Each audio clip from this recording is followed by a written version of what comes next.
Happy Valentine's Day, friends! Welcome to a Tuesday Dungeon Cooldown. It's me and Jared Kajak here. We're gonna get romantic. Jared's already looks like you're streaming by candlelight. Yeah, the lighting in my place has two options. There's like the really extreme warm yellow or like obnoxious iridescent white light. Right. This is good for you. It looks good. Your hair is doing a nice thing. I'm in desperate need of a haircut. I'm getting a haircut before the show tomorrow. I'm so happy, finally. Seeing some wonderful people in chat. Kitty Scritches, good to see you. Dave the Angry Boomer, Lady Tiger Claws, Angel, always a pleasure, dear. Dave, and Gateway Guy. And Jared K. Jackson chat. Oh, how nice. Yeah, man. Will Meister 420. Who's that guy? I know, right? Will Meister 420 subscribing. Thank you, man. We greatly appreciate you. Oh man, yeah, it's Valentine's. Happy Valentine's Day. Yeah, you got any you and the lovely lady doing anything today, or what you doing? No, I'm working. Right. No, Yes. We celebrated on a Monday. That was our day off relaxation thing. Nice. The thing is when you have kids, Young kids, the especially. idea of something that's romantic or that's like lovey-dovey or whatever, it really just boils down to not doing anything. Baby, that's what you look forward to. Is I don't have to do anything today. I can just lay here and be a lump on the ground. Baby, you know what sounds so good right now? Doing absolutely nothing with you. Yeah. Yes. I mean, it's always great if you can do absolutely nothing at a beach or absolutely nothing at a park or absolutely nothing. It's really just changing the setting of doing absolutely nothing. I am that guy. I am that guy where Crystal's not she can be a planner. I have learned that going to a somewhat different or exotic locale and doing very little is great vacation for me. Yeah. Oh, when I go on vacation, you can ask Adam this because we went to Brussels for his bachelor party. When I go on vacation, then I like to go on adventure mode. That's right. He's like he becomes the dungeon master on vacation. Yeah, let's go here. Let's do this. Let's see this thing. Let's soak in some history as well as some good food. Blah blah blah. Amazing. Yeah, but like staycations or whatever you want to call them, breaks from the grind. Yeah, that's all about just chilling. And we got a new couch. Oh, it's pretty sweet. Our couch is arriving next week. Finally, we moved into this new place in December, and we got a new couch, and supply chain whatever has backed it up and it's finally coming next week. We're so excited.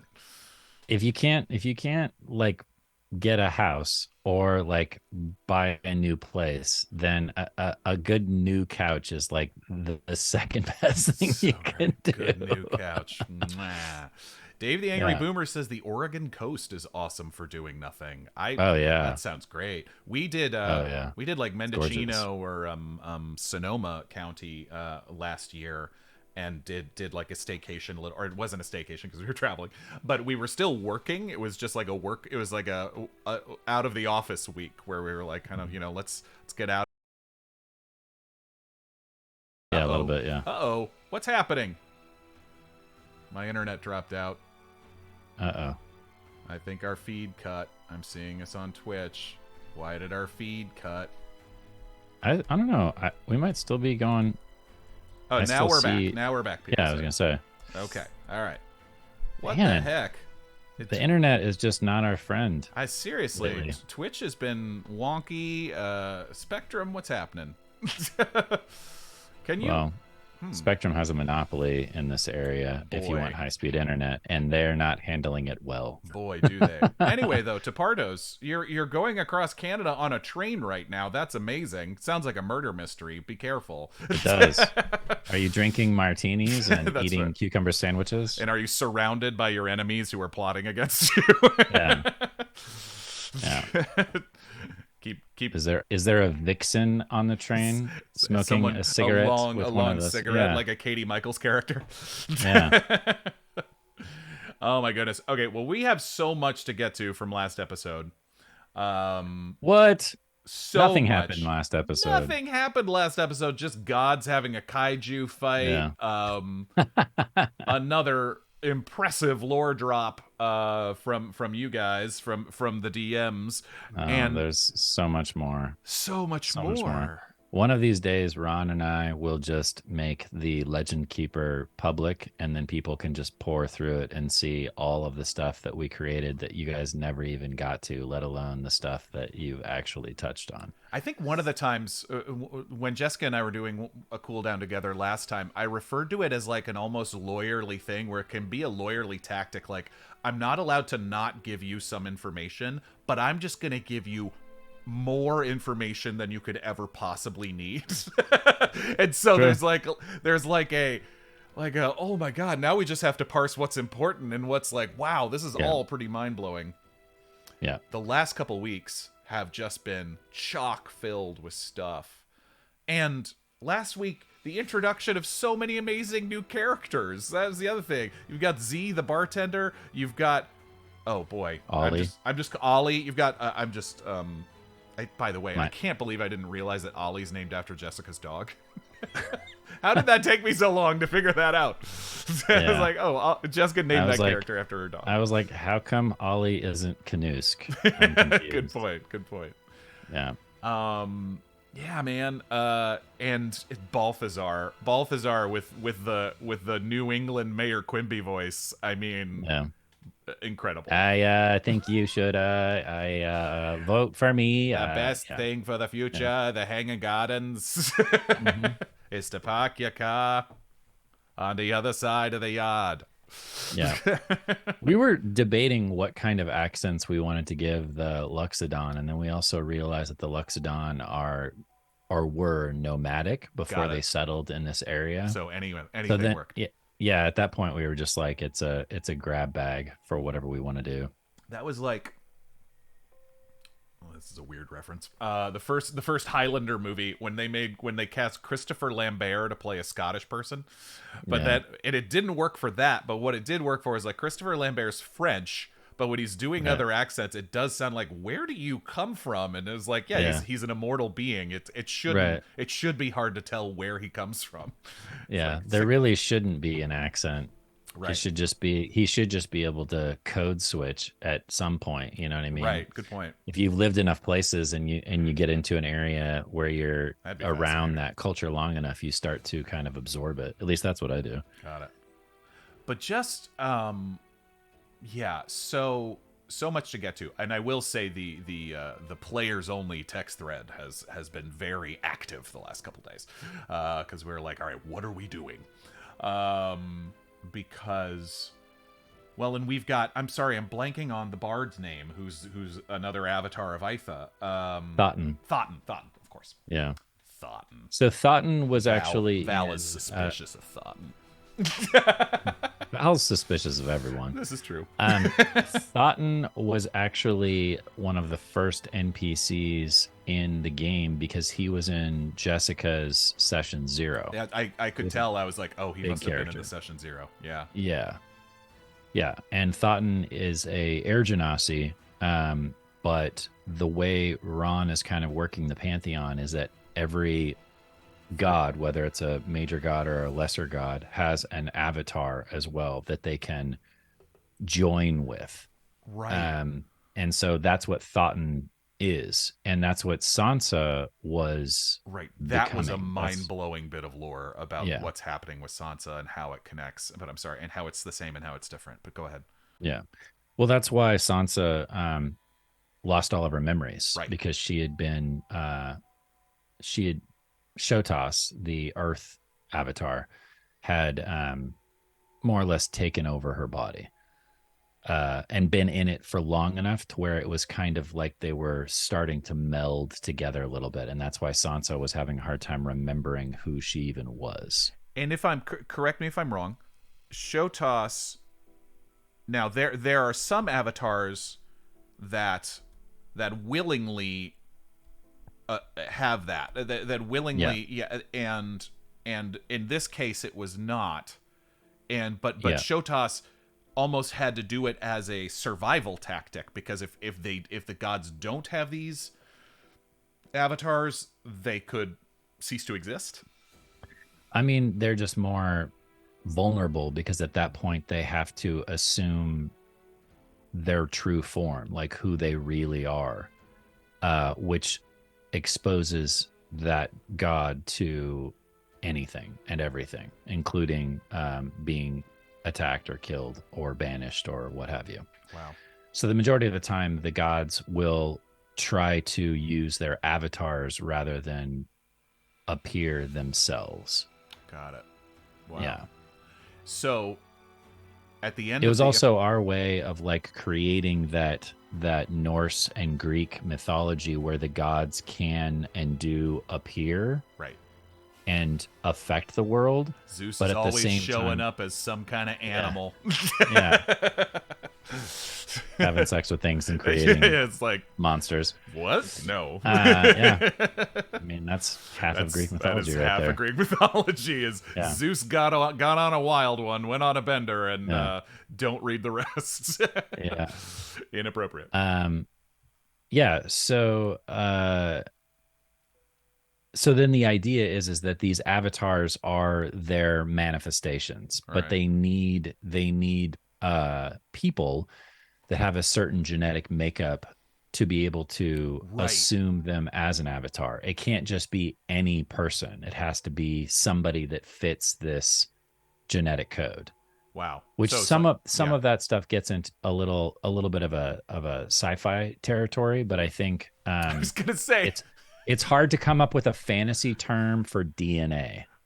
Like when I think Thoughton even said the word genetics last episode, and and Morgan had a definite moment of like, wait a minute, like wait a minute, we're bringing genetics into this. Oh wow, okay, yeah, that's there is something to be said.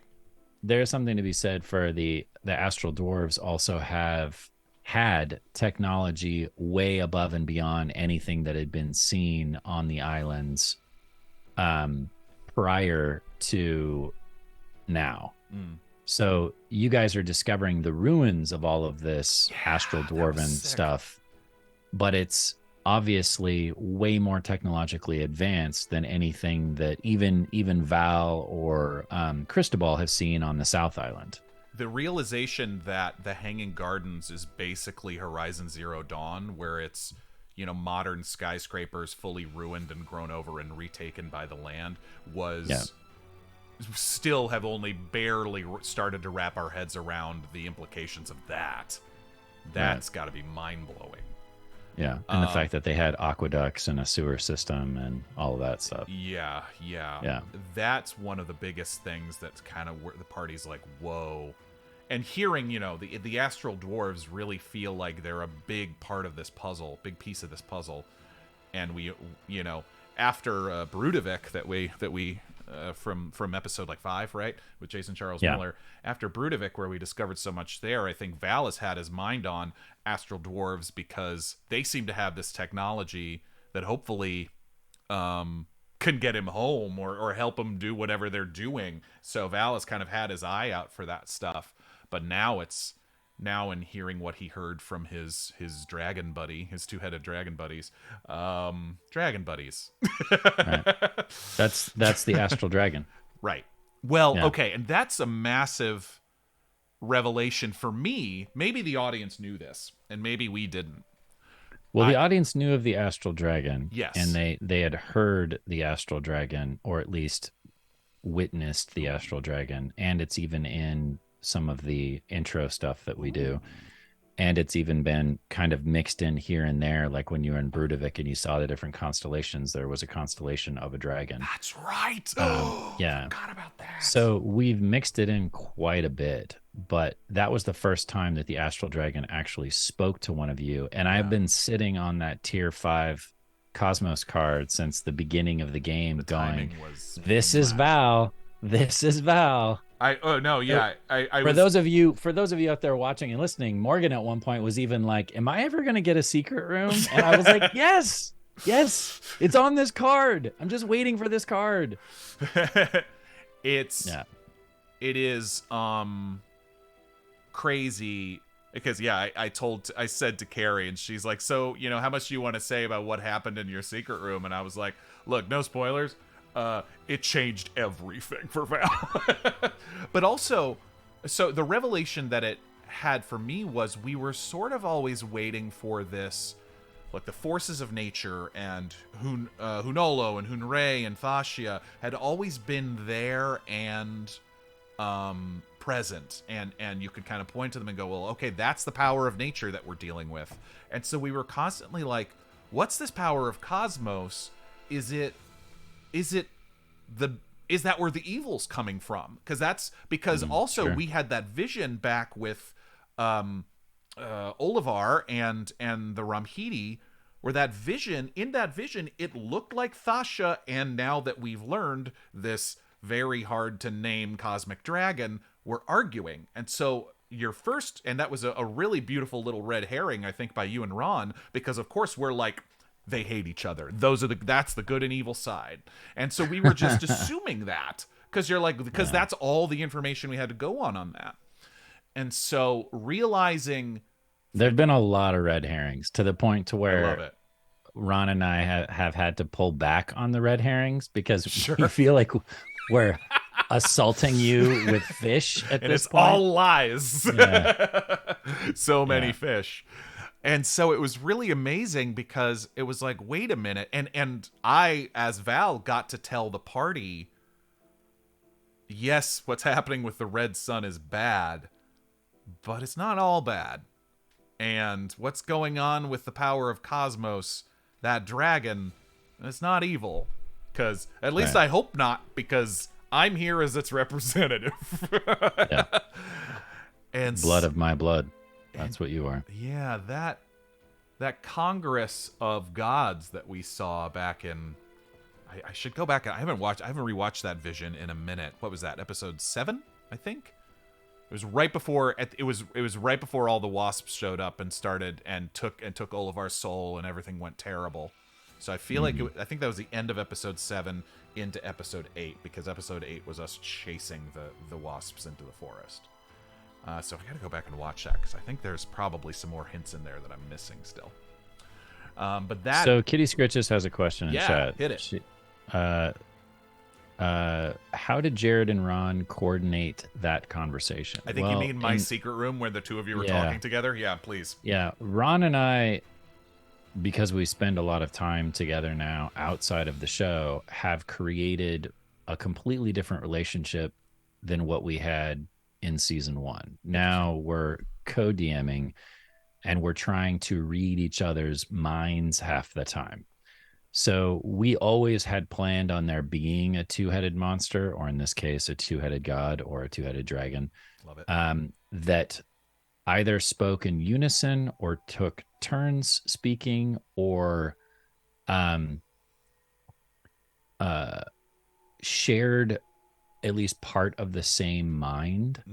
And so when we got to the point of the astral dragon, and we have ideas for monsters that are two-headed as well, we knew that we were going to be sharing lore with you, and it's lore that Ron and I have poured over numerous times. So it actually made it easier for us to finish each other's sentences, because we were talking about subjects that we had already discussed several times when we're pre-planning for the show. So that's why we were able to coordinate that conversation. And there were a couple of moments in there where I was like, I don't know where you're going, Ron. And there were times where I did that too. But that's what was great, is that one head could just continue talking, and then the other head could talk, or we could finish each other's sentences. We didn't have to do it to where it was like a scripted thing. I mean, it was very similar to a lot of James's early secret rooms, where I'm just reacting. I felt like Val almost didn't have a whole lot to say, because it was just sort of like, okay. Well, that was your moment to get to ask all of your questions. I mean, you were asking lots of questions prior to that. It's true. Well, yeah. I mean, and I did get to ask, what do you want from me? and why am I here? I think we're the biggest things, and I did get to ask those questions. By the way, I did see you guys both kind of, when they asked me what its name was, I did see you both look at each other and laugh when I tried to go, no. Yeah. It was like, and they were both, because, so did I butcher what you guys were thinking, or was it meant to be unpronounceable? It was meant to be difficult because they both answered with their own name at the same time. Amazing. Each head has its own name. Oh, amazing. Okay, I love it. So that's why it was one of the few moments where we intentionally spoke over the top of each other, as opposed to, pausing. Angel says Morgan looked like a deer in the headlights when he finally got into that secret room. With good reason. Yeah. I was just. It was tough. It's tough. I will say this about very emotional. You and I both broke up a little bit at one point. Yeah.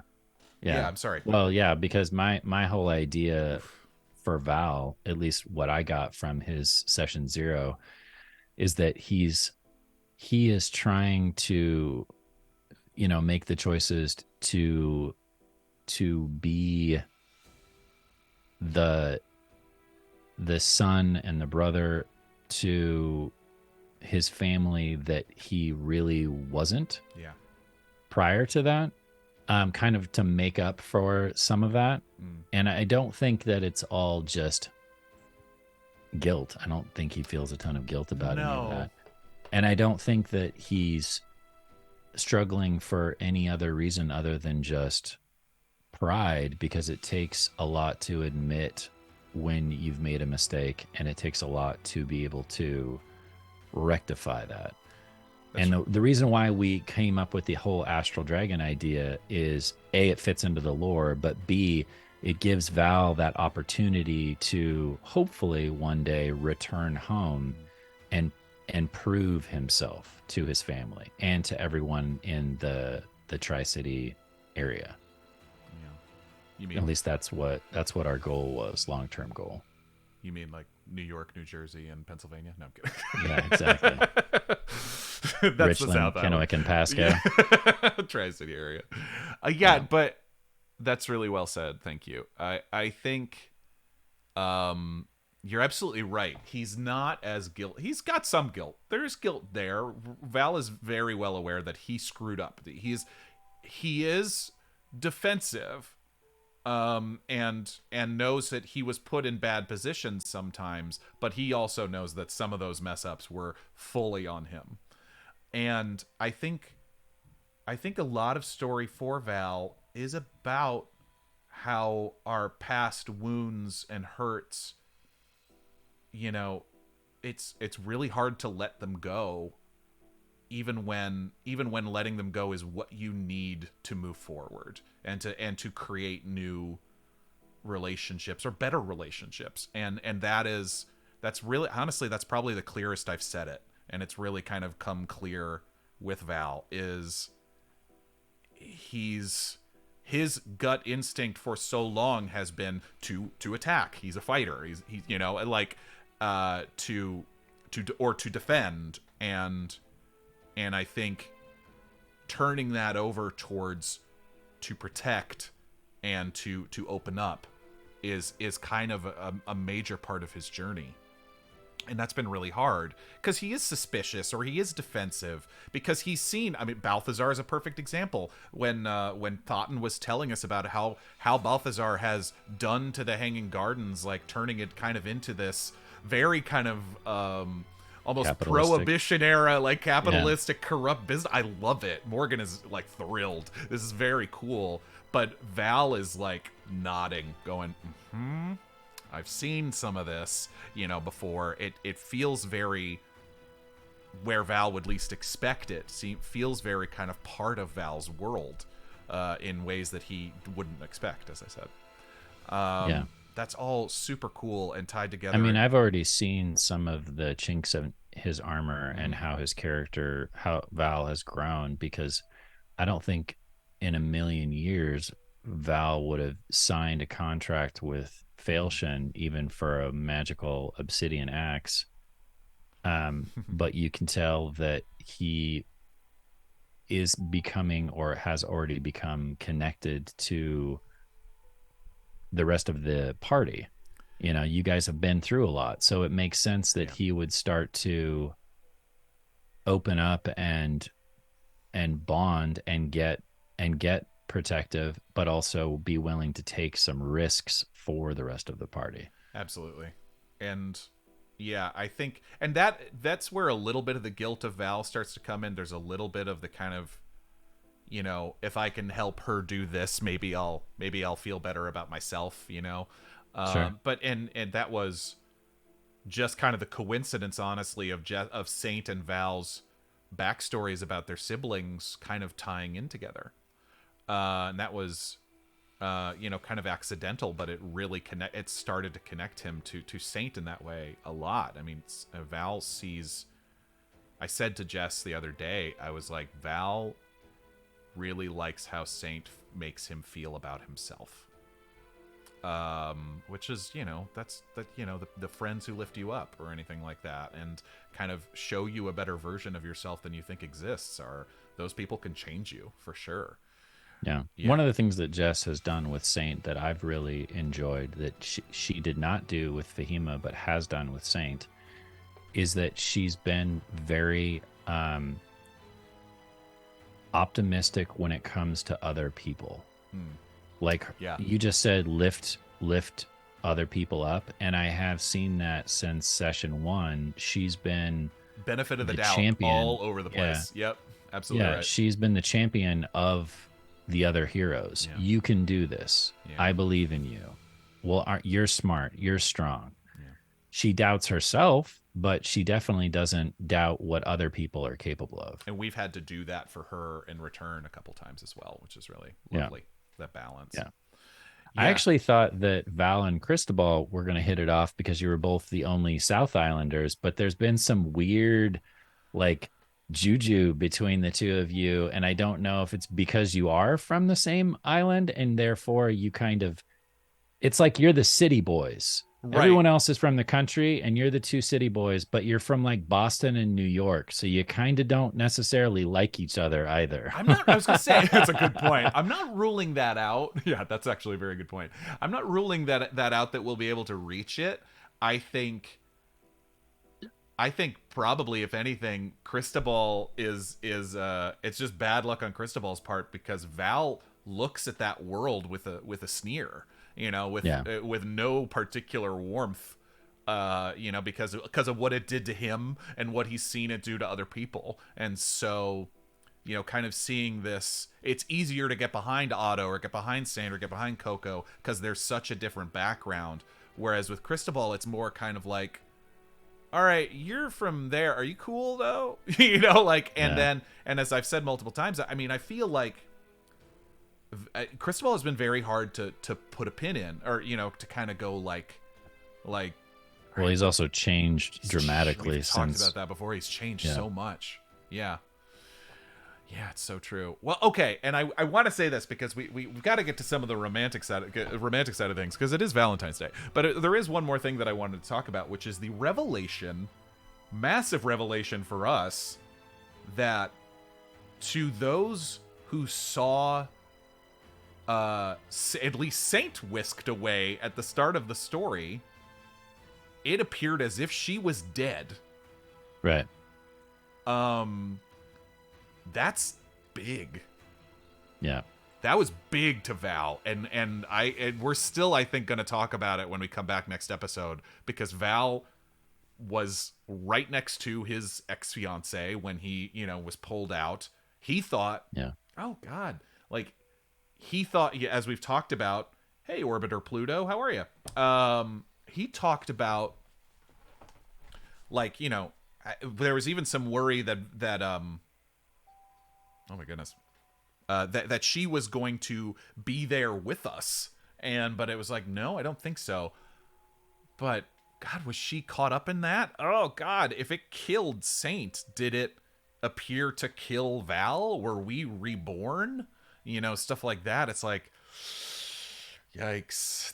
We've been playing, Ron and I have been playing quite a bit with the idea of well, if this is Greek or Norse, where do people go in this world when they die? And if the gods are involved, especially when it comes to avatars, are they going to just let that happen? Oh God. You know what I mean? Yeah. And it's a huge deal, especially in Norse mythology, how you die and how you lived and where you go based off of how you died and how you lived. Right. I mean, it's kind of a big deal in most religions, but sure, especially if you look at like Norse specifically. Valhalla. Yeah, exactly. I almost said Ragnarok, but Ragnarok is the Armageddon. It's Valhalla. Correct. But yeah, I mean, they even got so specific to where, like, if you died of old age versus if you died on the battlefield versus if you died from plague or died from suicide or something like that, like each one has its own, place that you go. It's not like there's just a heaven and just a hell. There's a specific place for each one of those. Right. And so Ron and I have definitely toyed with that idea, and especially when Cristobal died in game, that opened up that question to a whole nother realm. And that's when we started really expanding not only that idea, but also like each of the gods and each of the pantheons in this particular setting. What is their afterlife? What does that look like? And how would that affect each of the players? Like, let's say, because Ron and I are not opposed to killing player characters. You know that. We know that. We know.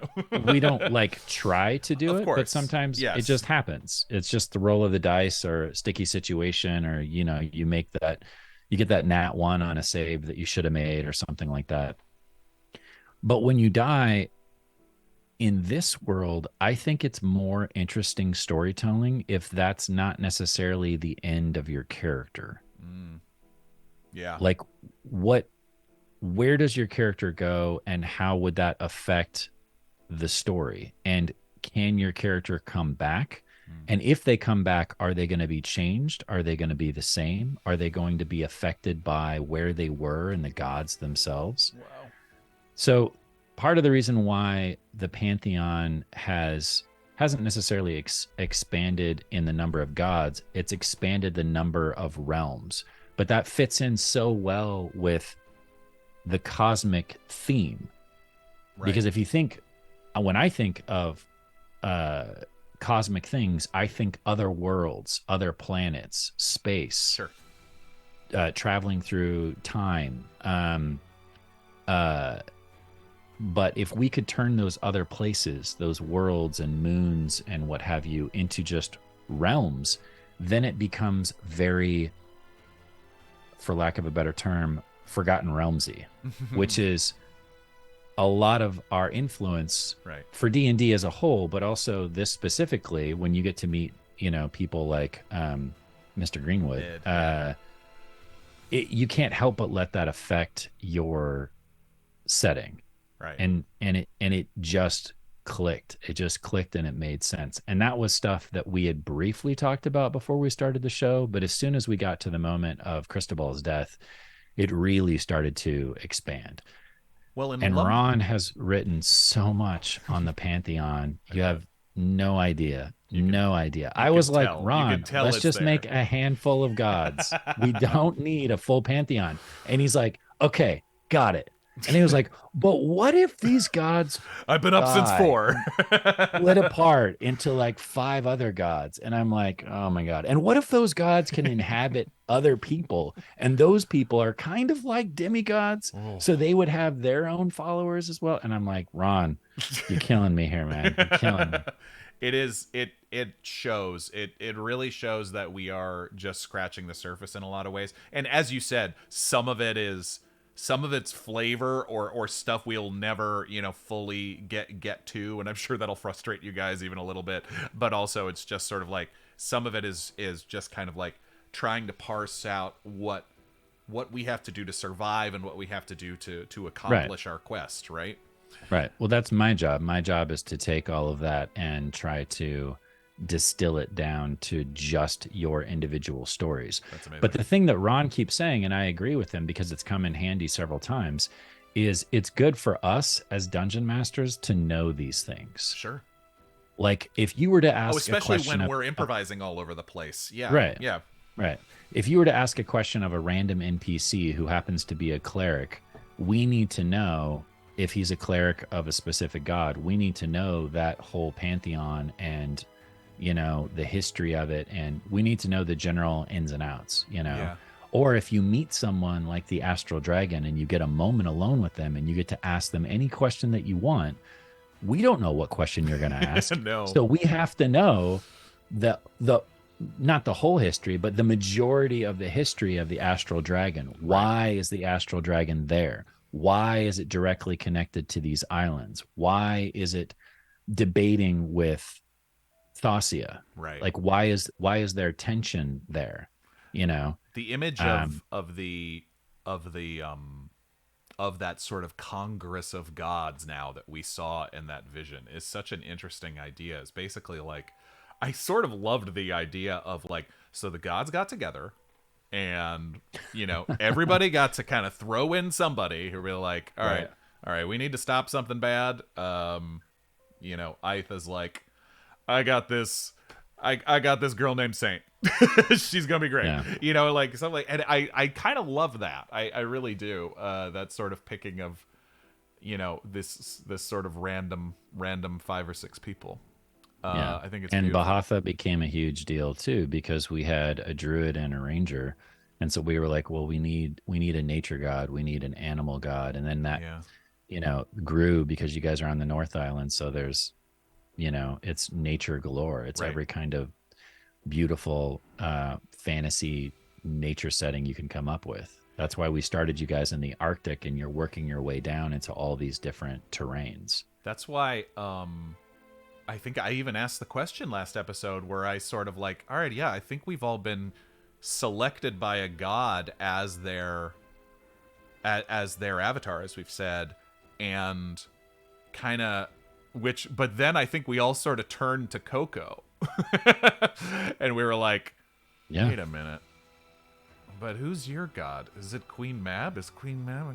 And it's just sort of like, you know, but it doesn't seem like what we've heard about the Queen Mab, and don't tell me, you know, obviously I'm not asking for spoilers, but the Queen Mab relationship doesn't really feel like what at least Saint knows and what I know about how it works, or how it worked for us, where it's like, no, we were handpicked. Whereas Coco just sort of seems to be here because she signed a handshake deal with Mab and is now here. Oh man, there's so many spinning plates. I mean, it's so fascinating. A very strong reason for that. I bet. I bet. Speaking of the Feywild, by the way, one of the topics, I'm not going to give anything away because we like to keep our secrets a little bit from the DMs as well as the players. This secret door runs both ways. But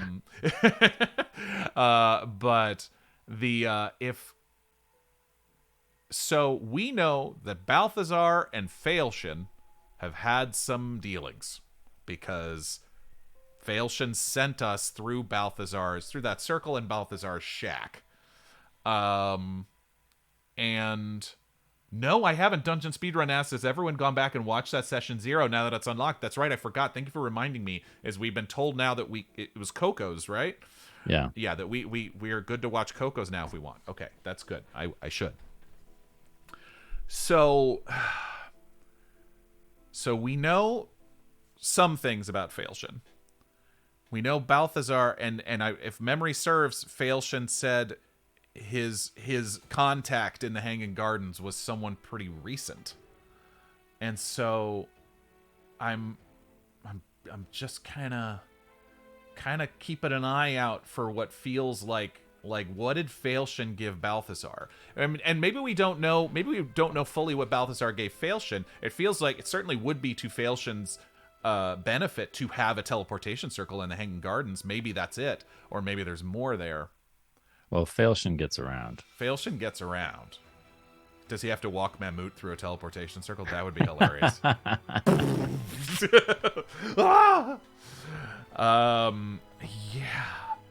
Yeah.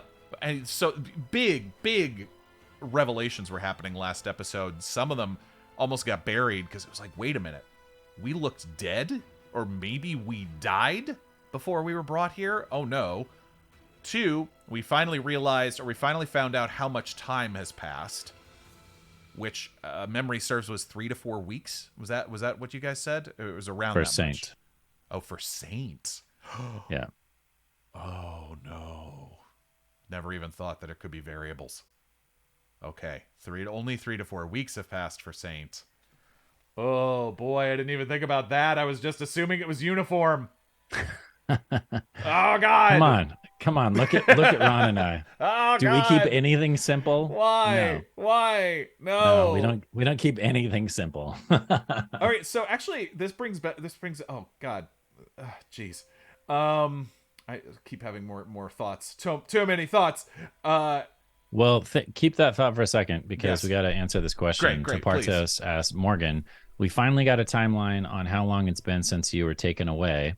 All right. And we're literally talking about this right now. Yeah. How do you think the group is going to handle it?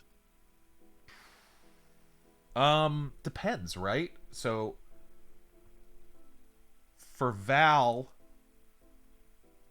it's kind of good news. If it is only a few weeks, it's kind of good news, because if it had been like a massive time jump, then it would be like, oh my God, it would have been like possibly catastrophic or very worrisome. Seems like for Cristobal, I don't know what the deal is for how long Otto, hard to tell. Coco, it doesn't seem to affect her that much. The time. Yeah, she's definitely the wild card when it comes to time. Got it. I'll change my opinion on that after I rewatch or I watch her session 0. Excuse me. But really hard to tell. How's the people going to handle it? I mean, I think for Saint it was a little bit of a mind-blowing thought, because it was like, oh God, look how much has happened here in the Hanging Gardens in like a month, or whatever the time of our month is. And yeah, there's so much going on. The subterranean tunnels that got kind of exposed are certainly like, what's going on down there? When we told Serena that we exposed some tunnels, like, Otto's gonna be very excited. We found some underground stuff, and she's like, what? Yeah. It was like, yep. Man, yeah, so much going on. So many. But okay, the question I wanted to jump back to real quick was Cristobal. So Cristobal doesn't seem to... Well, it seems like Lumbra had handpicked him because it was Lumbra's mirror that brought him here. But then it didn't really seem that he became at least a consensual avatar with Lumbra until he died. Which is so interesting. Must have been so interesting for you guys in terms of gauging everybody's arcs. Like, how long is it going to take Cristobal and Lumbra to get more connected? And then it's like, well, he died, so that makes that job easy. Yeah, that was a huge shift, and it was one of those moments where it was like, what are we gonna do? And then it clicked, and I pitched an idea to Ron, and he was like, yes, definitely. Awesome. And so that just kind of blossomed and grew organically. Sometimes it's one of those things where sometimes you give yourself gifts before you even know it, right? Right. Yeah. Well, and that's happened a lot in this campaign. There've been several moments where it's like, how are these things going to connect? And then it just kind of happened organically without us even having to really try to, steer it in a specific direction. It just happened, which was nice. There's a question here from Willmeister420. Yeah. Does Val have any ideas on how he's getting home, or at least word to home that he is alive? Getting word or home. Is that even like a high priority for him anymore? Oh, getting word home. No, it is. I think it's Val's what to sound very actorly, uber intention, right? It's his overall big want, but there's, you know, a tree of things he has to get before he gets there, I think. And he's got an eye out for shortcuts, sure, but what has changed is it's no longer at any price. I don't think Val wants to now get home at any price, at any cost. I mean, well, I mean, Failshin was right there offering it to you, so definitely thought about it.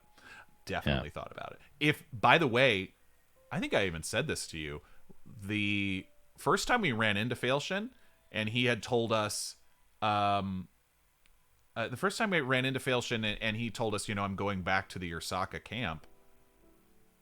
If Val had some time to think about it, and this was like, what, episode 9 or something like that, if Failshin had been there at the Ursaka camp, I think Val maybe would have talked to him at that point, because we were still early enough and hadn't learned enough, or still kind of in the dark enough, what it felt like, where if Val could have traded something to get home at that point, he might have. Right. He definitely might have. But now it's more like more things have come clear. He's been kind of given a big mission and seen the power and seen the potential of what's happening, and also both the bad and good. And so I think he realizes he needs to stick around for now. Yeah, but the dungeon speedrun says, I forget, don't the storms block magic? They don't necessarily block it like it's a bubble around the island that keeps all magic, whether it's divine or arcane, in or out. It's more like because the storms are Thassia, right? I think everybody knows that at this point. Because it's a god, and because the gods in this world have shortcomings, strengths, massive strengths, sure, and shortcomings, sure, it's always possible to sneak something through the storm. It's just incredibly dangerous. So you could probably take a ship from the North Island to the South Island if you really wanted to, but much like if you look at early vessels in and around England, Ireland, Scotland, and what have you, or Viking ships for that matter, there were certain channels or waterways that were insanely dangerous for people to travel on, and nobody did. Or if they did, they risked losing their ship, their crew, their cargo, that kind of thing. And so take that and amplify it times 10 to where there's an active storm that will aggressively attack you if you attempt to travel through it. But it's also creating this nice little bubble over the top of the island, or like barrier over the top of the island, to block things from coming in or getting out. So it's sort of a you know, win-lose situation where you're, or catch-22, where you're like gaining the protection of a god, but you're also isolating yourself from the rest of the world, and from the South Island, which isn't even that far away. And I always imagine the North Island and the South Island is like the North Island and the South Island of New Zealand. Oh, wow. Yeah. Which I went to New Zealand with Adam, and they're two completely different places with completely different terrain, and it almost feels like two different worlds. And that's kind of where I started to get the idea for Toss and Mechas. Awesome. Yeah. Someone did say, I think it was Departo, said Saint could cast Sending to Val's family. Sending's got that tricky thing where you have to be familiar with that. We have to be familiar with the person. So if there was a way that Val could show Saint even a depiction of a person or something like that, I mean, maybe that could work. But I don't think Val going, so my sister looks like this, you know, I don't think that's gonna work. I think Val's familiar enough with the Sending spell where he knows that stuff. Like, I've been kind of playing that, and please check me, you guys, you and Ron, if I ever overstep it. But I sort of like, even though he's not a magic user and doesn't know how to use it, he's familiar with, I think, the spells that would have been in heavy usage in a magocracy, right? And I think sending is going to be massively used by everybody if they can cast it. So I think it makes sense that Val knows enough about sending to know that Saint can't reach out to his sister. But, man, I don't know, man. Tough. Maybe there's... I think I froze. Did you? Oh. Yeah. What is happening today? I don't know. They say they can still hear you. Interesting. Okay, well, you're showing now. All right, I think, now you're back. You're back. You're back. There we are. Sheesh. Man. Gosh. Well, there's so much I here. pay for really good internet Same. too. Like, it's only part of our job, a massive part of our jobs. 300 megabytes per second or whatever it is. I know. Yeah. What's happening? I don't know. Anyway, it's the Astral Dragon. It's the Astral Dragon. Get out of the way of the sun, Thasia. baby. It's Thasia Storm. She's blocking the internet signals. That's right. Yeah. I'm curious, does anybody have any questions out there for either Val/Morgan or myself when it comes to the story? Is there anything that y'all have been confused about, or you're just trying to connect the dots? Because there was a lot of lore that got dropped in this last episode, and I just want to make sure that everybody understands what's been said. And that way you all can also help people in chat if somebody comes in to the show on Wednesday and they're like, what are they talking about?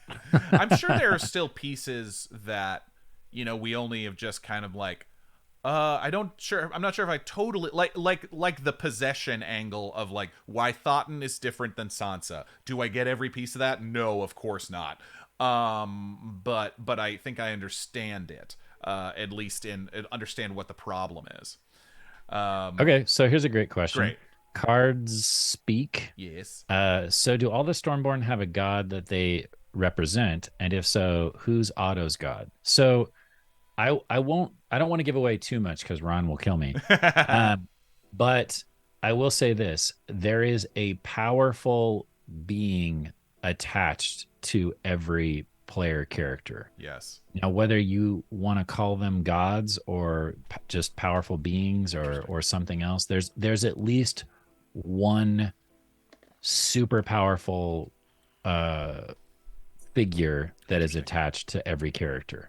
And Ron and I worked that out a long, long time ago, which is why the whole moment with the Astral Dragon and Val took forever to come to fruition, but finally got triggered. Wait, who's Saint is obvious because she's a cleric. I think it's pretty obvious who's Cristobal's because he died and went and spoke to Lumbra, so to speak. Yes, Saint and Cristobal have been the two most obvious ones. Yeah. But there is a powerful being attached to Coco and Otto as well. And I don't want to give too much of that away because, like I said, Ron will kill me. But yeah. We've heard about this deity of fire, or not deity of fire, but this being made of fire that terrifies Otto. Yeah. That might be very interesting if Otto is a representative or connected to, as you said, this thing that absolutely terrifies him also. That would be very interesting. Yeah. I mean, if you think about it, relationship is kind of different. Yeah. That's intentional, because if you think about it, not only did she take the haunted background. Yeah. So we had to create something. Otto's background is haunted one. Yeah. Which is why she's got the giant owl eyes. Yeah. Not only that, but yeah, I just don't want to give too much away. No, I get it. I think it's we're in dangerous territory there, so that's fine. Yeah, I hear you. Yeah, yeah. But if you think about it, this is what I was going to say.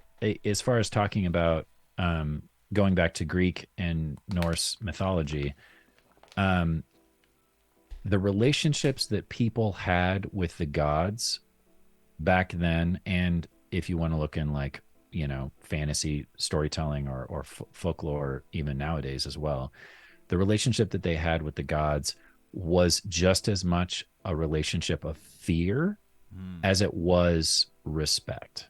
Yeah. Like if you didn't sacrifice, or if you didn't do your due diligence, if you didn't complete the ritual, if you didn't pray to them every day or whatever, then that god would just smite you. Or they would make your life hell, or kill your loved ones, or destroy your flock, or, you know, sink your ship, or whatever. So there is a certain amount of fear as well as love and respect. But that's why we chose that style of pantheon, because we wanted them to be, you know, meddling. We wanted them to be involved, and we wanted them to be connected. I could tell. I mean, I was saying earlier. Oh, and don't answer this. It's just I'm gonna wonder aloud. Is Ursula the only other one? Is Ursula's deity, whoever they are, a cosmic deity because she's a Circle of Stars druid? Yeah, she's kind of a weird mix. I bet. Yeah, because she's an Ursaka. She's an druid. Animus. Yeah, she's an Ursaka. Right. Oh. But she also worships the stars. Yeah, Ursula is kind of a perfect representation of our story, right? Oh my God, she is. She is very cool. And speaking of, somebody said, when is Ursula meeting back up with the party? You know, having a kid is a lot of work. We're working on something soon. Yeah. And Katie's got baby brain, so I would hey, I mean, I'm saying that because I have toddler brain. For sure. Like, it's a thing. It's a thing. So I would love to have her back at the table as soon as she's ready to do so. That's what I'll say. Thank you, Silver1754. It's nice to see you too. Will Meister has 8 kids. Will Meister. Oh boy. David Jen Pro said teens in the house brain. Yeah. That's teen brain. Wow. I can only imagine what that is like. You won't have to imagine for long, buddy. Yeah. Orbiter Pluto, which is, by the way, the best name for Team Force Cosmos. Is there a known? Oh, it just scrolled down. Is there a known hierarchy of these gods / powerful beings? Yes, Ron and I have it. It's in the Legend Keeper. We're not gonna release that until much later. A little bit more down the line. There's some really stuff, because we're running up near the end of the show and for today, and we can't wait to see you all tomorrow for episode 20. Episode 20. Oh my God. Yeah.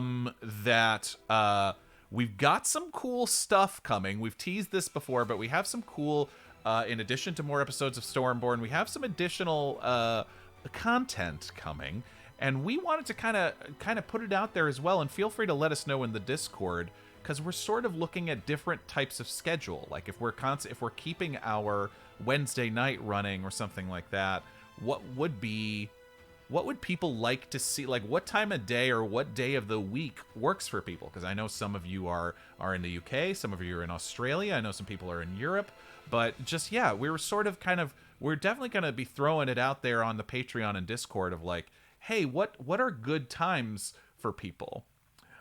Silver asks if he can cosplay with Sid the Tabaxi. I think he means Civ the Tabaxi. Civ. It probably auto-corrected. Of course you can cosplay. I mean, I'll answer for Jared. You just need a mouse, a strong drink, a dagger, and some ears, and some cat ears. Maybe a red scarf or a red hoodie. Yeah, or a red cloak or whatever. We have some analytics from the YouTube though and everything. It's like, I know a lot of people watch us at work in the middle of the day, but it was kind of, and we do this midday, and we love you for it, Angel. Thank you so much. And an attitude and poetry, to Barto said. You need a lot of things for a good Civ cosplay. It's true. Sorry, Dungeon Speedrun. No, you're not watching this at work. Sorry, no, that's not happening. You are training videos. That's what we are.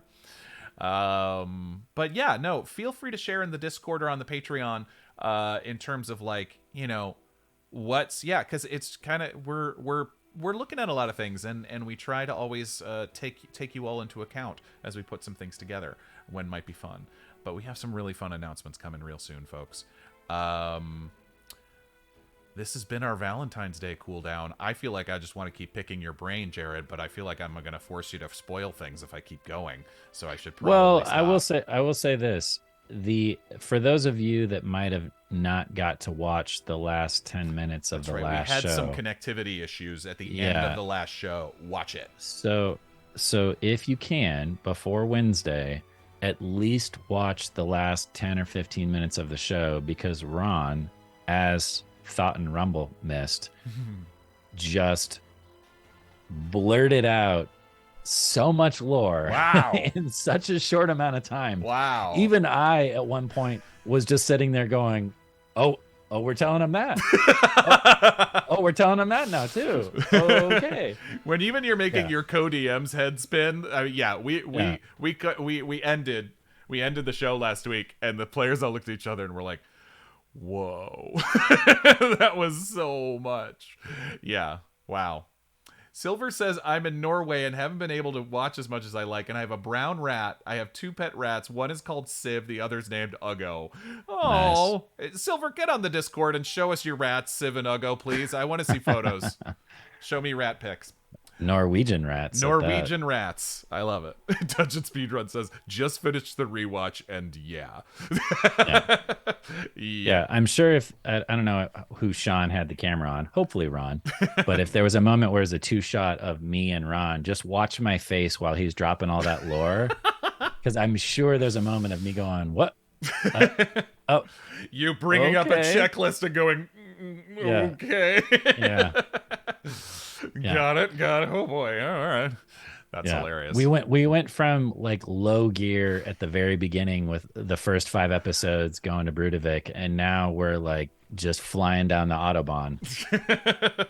Yeah. Lore for everyone. Yeah, both Angel Devilson and Dungeon Speedrun are confirming that there definitely is a moment where you see it on your face of like, whoa, we're saying that? Okay, got it. Yeah. Got it. Amazing. Oh my goodness. Amalthea the Last Unicorn, Norwegian rats, giving us the Latin name of Norwegian rats. That's great. I don't know if that's a real thing, but I love it. You're all so helpful. We greatly appreciate you. We love you, and it's Valentine's Day, and this is the day you're supposed to, do things for the ones you love. So we love you all. Thank you. Jared, I've that's right. Tapartas is reminding you have to come up with a story. Oh my gosh, thank you. You have to come up with a story for Val to share at the next rest. And you get an item for that. You don't just get like a dumb card. You get an actual item. I got a couple. And some of them are pretty dark.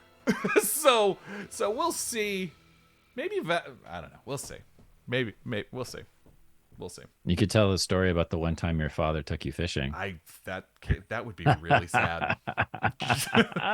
that was one of the ones I was thinking of. That would be really sad. There's another one. There's another one that's pretty dark. There's one that's more kind of, we'll see. We'll see. Oh boy. Oh, Angel Devilson says she wants to hear the proposal story. The proposal. That'd be good too. That's a good one. The proposal would be good, or why the viola you were going to bring on your adventures. Dungeon Speedrun, right, I love you. That's such a good. You went into the room cut. And there was a viola, a big old cello, and you were like, "Oh yeah, I'll take that." And like, you're gonna carry it around. And someone pointed out Morgan was considering. Are you a bard? It's like, no, I just like carrying my viola around here. How different the whole adventure would have been if Val had that viola strapped to his back the whole time. Sam would have been like, break it out, play something. I'll sing you a song. That would have been amazing. What a moment from my session 0 of, I'm taking the viola with me. Because I'm picturing viola is just slightly larger than a violin. But apparently there's another style of viola, which is basically a smaller cello. Right. Where it's just sort of like, you want to strap that to your back? What are you thinking? Oh my goodness. Yeah, it's funny when you go through Player's Handbook or whatever, and you're making your characters on D&D Beyond and what have you. When you get to the bard, if you're a bard or just somebody that has a musical instrument, they always list out a bunch of instruments, but for the most part, they're all like easily carried instruments. Mm-hmm. But I have seen a couple people make characters where like their magical or their musical instrument was like a magical harpsichord or something just ridiculous. Wait, didn't And they would carry it Vince's around like a bag of holding or whatever, and then pop it out and play their hammered dulcimer or something just silly. Didn't Vince's character in yours in the Ursula one shot have a ton of instruments strapped to him? Yeah. It was a ton, Yeah. and they were not the easy ones. Yeah. They're like, I have a flute and a little hand drum. He's like, no, I got a giant dulcimer strapped to my back. Yeah. That dog's got back problems. Yeah. Oh my goodness. All right. We love you, folks. This has been the Dungeon Cooldown. Thank you, Lightbringer, for following us. I see you. Appreciate you. And anything. Jared. I feel like it's one of these. It's so much to talk about. Rewatch. Rewatch the whole last episode because it was great and the fight was awesome and there's so much going on. But yeah, definitely rewatch the last 10-15 minutes of the episode because there's so much lore that was dropped. Yeah. Yeah. And we'll definitely be kind of dovetailing off of that into this next episode. So cool. If you have that fresh in your mind, we'll be then wrapping we can use our heads that around that. Yeah. But we have but it's interesting because I think you guys are going to take a rest right away in the tavern. So you'll be up to bat right away, Morgan. Oh boy. Okay. That's right. And I'll get an item for it. Oh wait, and didn't we put that to a vote and it came out as me? Yes. Yeah, it was you first, and then Cristobal came in second as far as who they wanted to hear a story from. And that's probably, if I had to guess, it's probably because your character is like the least known backstory. Like the people that saw your session 0, that's about all they know about Val. Val's not an open book. He's not going to be sitting there going, I remember the time when I went fishing with my dad. Like, that's just not him. I've teased a bit. Willmeister, Serena/Otto is going to be traveling for the rest of February. So Otto will be staying in the Little Totem for a couple more weeks. But Serena is fully up on everything and will be coming back, I'm sure, with a boatload of ideas and stories. But yes, yeah. So much happened. The stream couldn't handle it, Kool-Aid. Yes. Kool-Aid, we saw you were a new Patreon, by the way, and thank you new patrons. We love you. We love shouting out our new patrons and all of our patrons. You're so amazing. I am running session 5 of our Patreon game this weekend. We're really excited because Jim Whitted, who's been an amazing member of the community for a long time now, has written songs for us and stuff, is finally joining the table. He hasn't been able to do it, and so we're very excited. So yeah, because he's in the UK, so that's tough. And Gateway guys. So just in case, just in case people don't know what you're talking about, Morgan, why don't you tell them what you mean by we have the Patreon game? Thank you for setting me up on that. We have as part of our amazing Patreon, you can get all these wonderful rewards, including, and one of our highest level rewards is you get to take part in a Patreon game run by me. It's a D&D session. We currently have 20 players, and we're telling this amazing, overarching, broad story. But as I've said, I'm so proud of our community. They've been such amazing players. Some of them have started playing other games with each other because they're like, that was so much fun. You're so great. Which, by the way, that's another thing that people should use our Discord for, is finding D&D games. Our community, I love them. They're such good listeners and such good and really wonderful at playing with each other. And so it's been such an amazing experience, and I love DMing for them. So yeah, I'm really excited. I got Silver1754 says, how can I become a Patreon? Aww. I'm curious and want to support you. Patreon.com/The Dungeon Run. Go ahead and look. There's all kinds of tiers available, all kinds of awesome rewards. We're sharing new stuff there all the time, including the VODs of this very own Dungeon Cooldown. Okay. Well, we've officially gone 15 minutes over. I know. I got things to do, man. No, we love you so much, folks.